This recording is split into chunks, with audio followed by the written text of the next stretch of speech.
그 다음에 5. 자, 36페이지. 5단계 보세요. 자, 이제 거래 가격을 배분했어요. 자, 그러면 거기 뭐예요? 수행 의무를 이행할 때 또는 기간에 걸쳐서 이행하는 대로 수익을 인식한다. 이 표현의 의미는 이제 아까 말한 한 시점이나 진행률이냐 이런 얘기죠.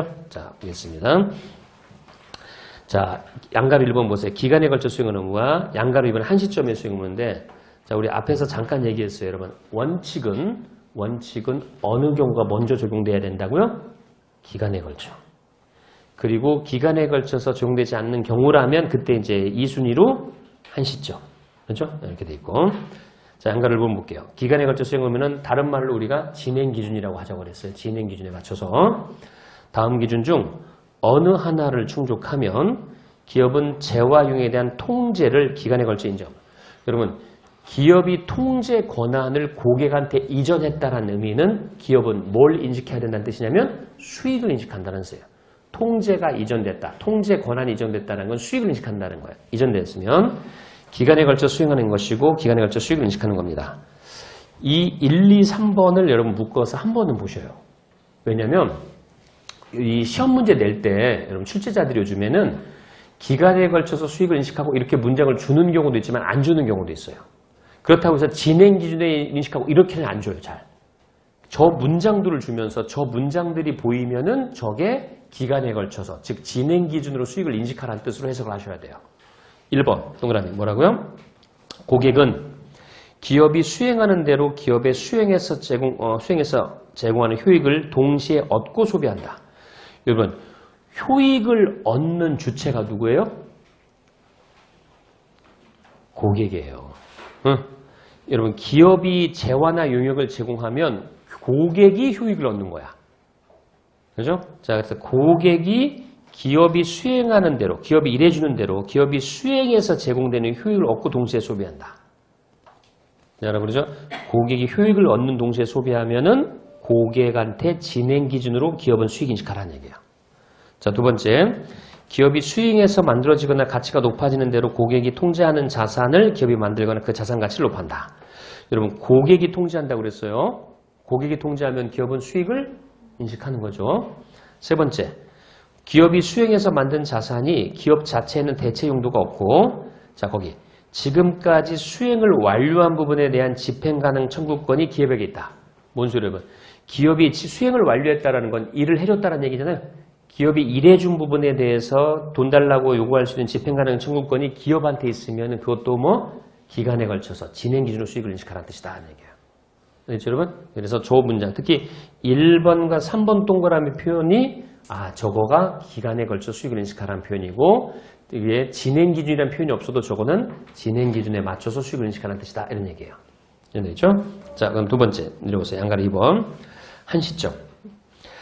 자, 한 시점에 이행하는 수행 의무고, 자, 첫 번째 줄 칠게요. 수행 의무가 기간에 걸쳐서 이행되지 않는다면, 그죠? 그 수행 의무는 뭐라고 여러분? 한 시점에 이행되는 것이다. 그 표현이죠. 기간에 걸친 게 아니라면 한 시점이 되는 거다. 그죠? 자, 그래서, 거기 보면, 세 줄입니다. 위에서 세 번째 줄입니다. 또 다음과 같은 통제 이전의 지표를 참고해야 되고, 통제가 이전됐다는 건 기업이 통제 권한을 고객한테 이전했다는 뜻이에요. 이게. 그래서 기업은 수익을 인식하다는 얘기고요. 아래의 경우가 포함되나 이에 한정되지 않는다.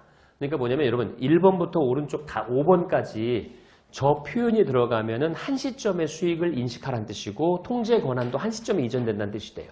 근데 이것만 가지고 판단하는 건 아니지만 대표적으로 이렇게 5개가 있다는 거죠. 자, 첫 번째. 기업은 자산에 대해서 현재 고객한테 뭐가 있다? 지급 요청 청구권이 있다. 지급 요청 청구권이 있다. 그리고 두 번째, 고객한테 여러분 고객의 자산에 대한 법적 소유권이 있다. 그죠? 그래서 기업이 아니라 고객이 법적 소유권이 있을 때 우리는 한 시점의 수행 의무 우리가 있다. 이런 얘기고. 자, 오른쪽 3번. 기업이 물리적 자산의 점유를 이전했다. 그죠? 그럼 보통 이제 우리가 판매가 이루어졌다는 뜻은 여러분 고객이 그 자산을 점유한다는 뜻이죠. 근데 항상 그런 건 아니죠. 여기서 이제 예외가 좀 나옵니다.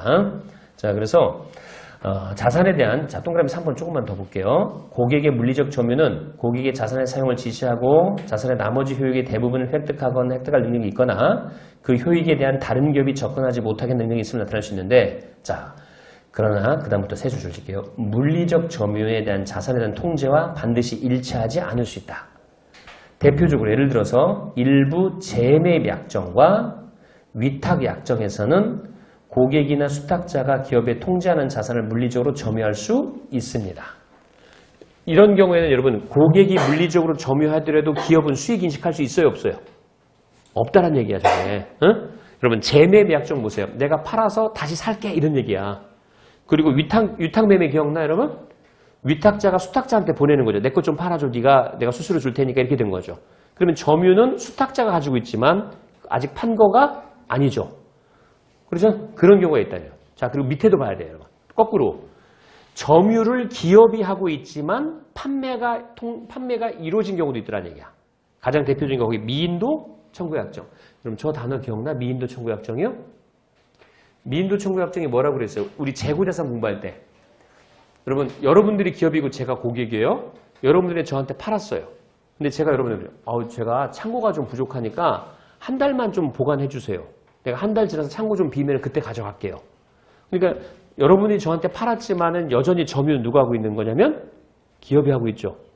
그러면 점유는 기업이 하고 있지만은 이미 통제 권한은 고객한테 넘어갔죠? 그런 경우가 나올 수도 있다는 얘기야. 그러니까 항상 점유가 넘어갔다고 그래서 이거는 통제 권한, 수익을 인식해야 된다는 건 아니라는 거예요. 그래서 이어서 이와 반대로 일부 거기 미인도 청구 약정에서는 고객이 통제하는 자산인데도 기업이 물리적으로 점유할 수도 있다. 이해되죠, 여러분? 그래서 저 사례를 잘 보셔야 돼.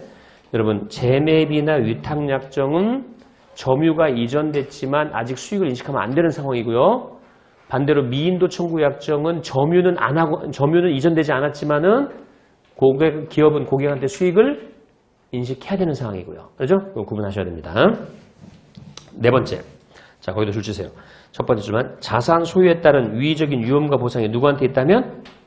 고객. 유의적인 위험과 보상이 고객에게 넘어가면은 그거는 수익을 인식해야 됩니다. 그리고 다섯 번째, 고객의 자산을 보였을 때는 인수. 이런 얘기죠. 그렇죠? 이렇게 해서 정리를 하시면 됩니다. 자, 양가로 3번 보시고.